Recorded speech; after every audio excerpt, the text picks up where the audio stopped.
Halid bin Velid. Tam adı Ebu Süleyman Seyfullah ve Farisül İslam Halid bin el-Velid bin el-Mugire el-Mahzumi el-Kureyşi'dir.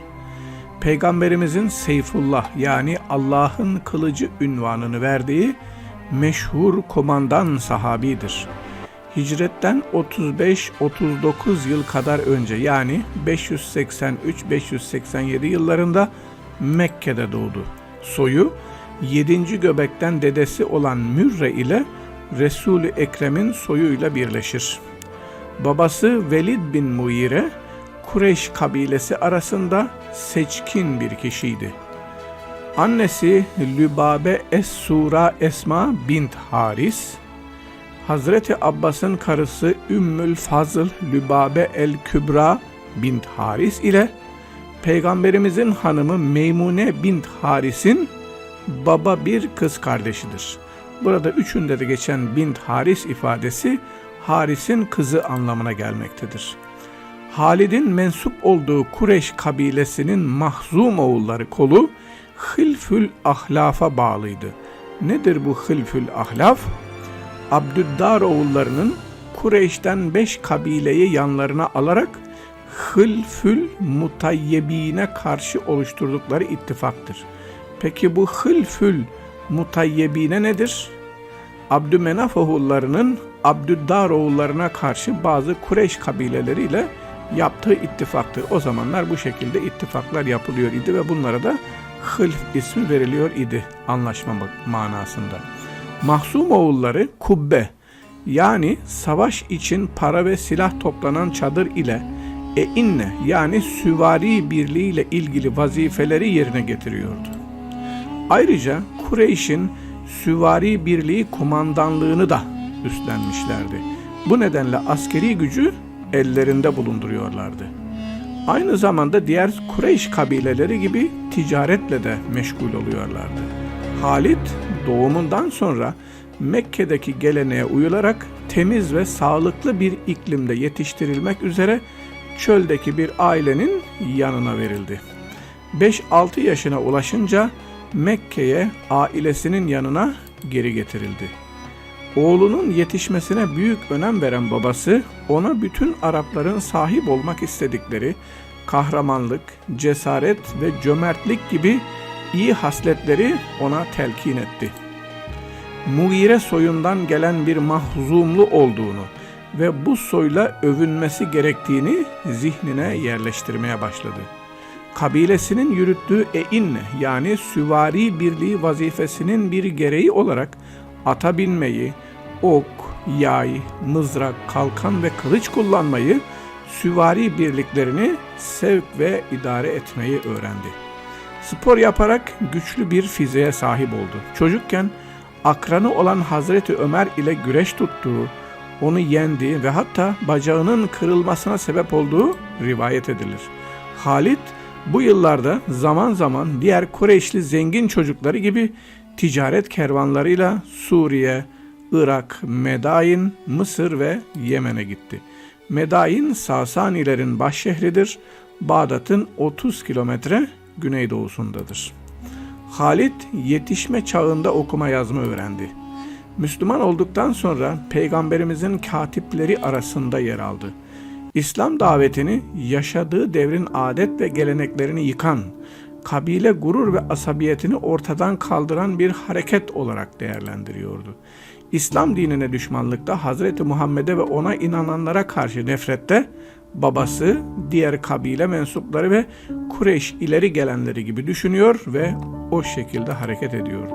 Kabilesi bu düşmanlığın ve mücadelenin öncülüğünü yapıyordu. Hicretten sonra Müslümanlara karşı başlayan silahlı mücadelede kubbe ve einne vazifelerinin tabii yani doğal bir sonucu olarak aktif görevler üstlendi. Halid'in 13 Mart 624'te yapılan Bedir gazvesine iştirak edip etmediği kesin olarak bilinmemektedir. İbn Sa'd, Halid'in Bedir'e katıldığını rivayet eder. Kardeşi Velid bin Velid, Bedir'de Müslümanlara esir düştü. Halid, Velid'i kurtarmak için savaştan sonra diğer kardeşi Hişam ile birlikte Medine'ye gitti. fidyesini ödeyerek Velid'in serbest bırakılmasını sağladı. Velid'le birlikte Mekke'ye dönmek üzere yola çıktılar. Ancak Müslüman olmaya karar veren Velid, yolda kardeşlerini bırakıp Medine'ye geri kaçtı. Halid bu olaya çok sinirlendi. Hemen Medine'ye döndü. Kardeşi Velid'i zorla Mekke'ye götürerek hapsetti. Ancak Velid hapisten kaçıp tekrar Medine'ye kaçtı.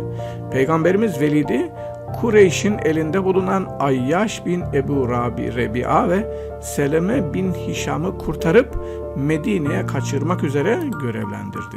Velid'in onları Mekke'den gizlice kaçırdığını öğrenen Halid onların peşine düştü. Ancak Mekke'ye eli boş döndü. Halid bin Velid 23 Mart 625'te gerçekleşen Uhud gazvesinden sonra Kureyş ordusunda süvari birliğinin kumandanlığını yapmaya başladı.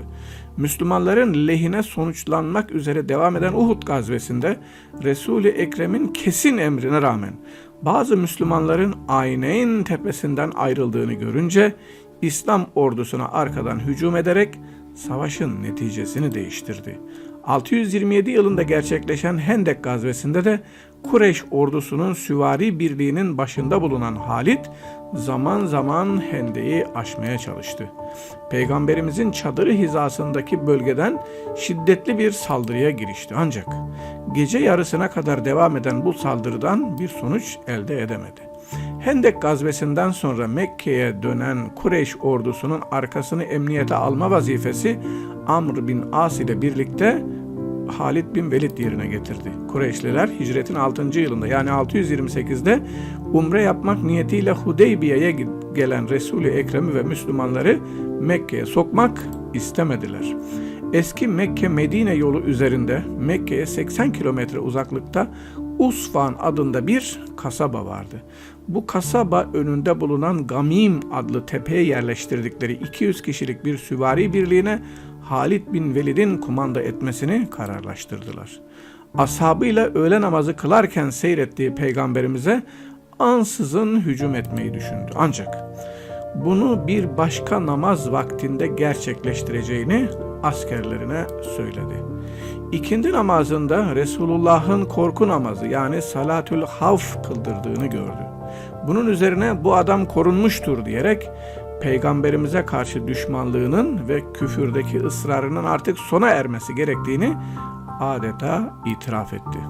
Halid, Hudeybiye anlaşmasından bir yıl sonra Umretül Kaza amacıyla Mekke'ye gelen Resul-i Ekrem'le karşılaşmak istemediği için şehirden ayrıldı. Umre niyetiyle yola çıkıldığı halde yerine getirilemeyen umrenin ertesi yıl yapılan kazasına Umretül Kaza deniyor. Umretül Kaza için Peygamberimizle birlikte Mekke'ye Velid de gelmişti. Kardeşi Halid'i bulamayınca kendisine verilmek üzere bir mektup bıraktı. Bu mektupta İslamiyet'i kabul etmesini ve bu dinden uzak durmasını hayretle karşıladığını belirttikten sonra Resulullah'ın kendisini sorduğunu ve Halid gibi bir insanın İslam'ı tanımaması ne tuhaf. Keşke o gayret ve kahramanlıklarını Müslümanların yanında müşriklere karşı gösterseydi. Bu kendisi için çok daha hayırlı olurdu. Biz de onu başkalarına tercih ederdik dediğini bildirdi. Halid bin Velid kardeşinin mektubunu okuyunca Müslüman olmaya karar verdi. Osman bin Talha ve Amr bin As ile birlikte 31 Mayıs 629'da Medine'ye gitti. Mescid-i Nebevi'de Peygamberimizin huzurunda kelime-i şehadet getirerek Müslüman oldu. Bunun üzerine Resulullah, "Seni doğru yola ulaştıran Allah'a hamdolsun. Seni yalnızca hayra ulaştıracağını umduğum bir aklın olduğunu biliyorum," dedi. Halid günahlarını bağışlaması için Allah'a dua etmesini isteyince Peygamberimiz, "İslamiyet daha önceki günahları siler," cevabını verdi. Halid öyle de olsa dua etmesini isteyince Resul-i Ekrem yine aynı cevabı tekrarladı. Bu cevaba rağmen öyle de olsa ya Resulullah dua buyursanız deyince Peygamberimiz, "Allah'ım daha önce yaptıklarından dolayı Halid'i bağışla," diye dua etti.